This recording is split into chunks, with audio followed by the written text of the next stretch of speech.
Bonjour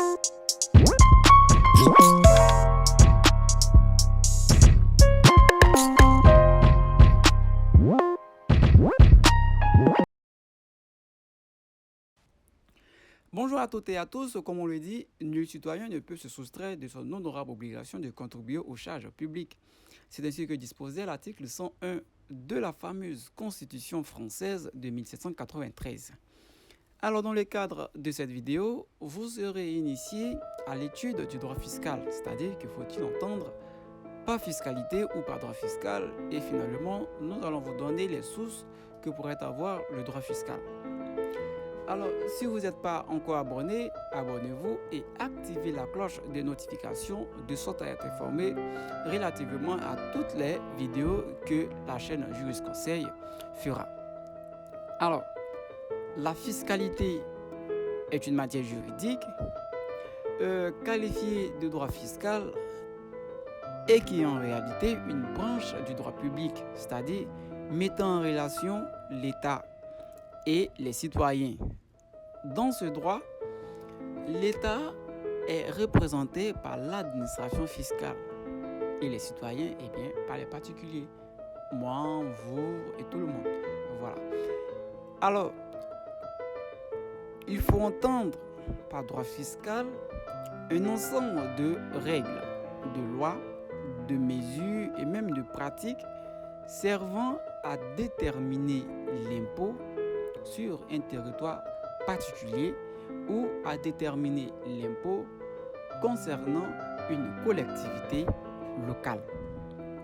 En français facile, le droit fiscal regroupe en son sein un ensemble de techniques permettant de fixer l'impôt, puis un ensemble de techniques permettant d'encaisser l'impôt fixé par l'État.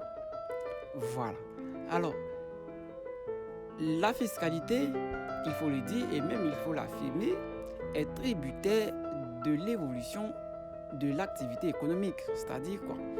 Que la fiscalité est reliée à l'évolution de l'activité économique d'un État.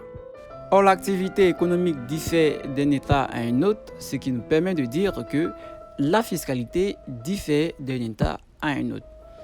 Alors, concernant les sources de la fiscalité, il faut dire, outre le rôle de prévoyance que joue la Constitution, il y a la loi qui joue un rôle très important. Donc, après la Constitution, on a comme autre source la loi. Mais il ne suffit pas de dire la loi comme source. Dans la loi, il y a deux types de lois. Il y a les lois ordinaires et il y a les lois organiques. Voilà, donc il faut mettre cela en amont. Concernant les lois ordinaires, on a le code de la fiscalité, donc le code fiscal, le code général des impôts. On a le code de la procédure fiscale, on a les annexes fiscaux et j'en passe. Voilà, et donc après la loi, après le rôle fondamental que joue la loi, on a les règlements, on a la jurisprudence fiscale et on a la doctrine fiscale. Mais attention, dans la doctrine fiscale, il y a deux sous-catégories. Il y a la doctrine école et il y a la doctrine administrative. Dans la doctrine école, on pourrait mettre dans cette catégorie tous les points de vue des professeurs en la matière relativement à un problème de droit, donc relativement à un problème de la fiscalité. Et on a la doctrine administrative qui est, disons, appréhendée comme étant un ensemble de réponses apportées par l'administration fiscale relativement à un problème du droit fiscal qui lui a été soumis. Mais au travers des circulaires, des notes de service et j'en passe. Voilà, alors c'est tout ce qu'il faut retenir du droit fiscal. En résumé, le droit fiscal, ensemble des lois et pratiques et mesures destinées à fixer l'impôt sur un territoire déterminé. Et concernant les sources, il y a la Constitution, il y a la loi. Dans la loi, il y a la loi organique et la loi ordinaire.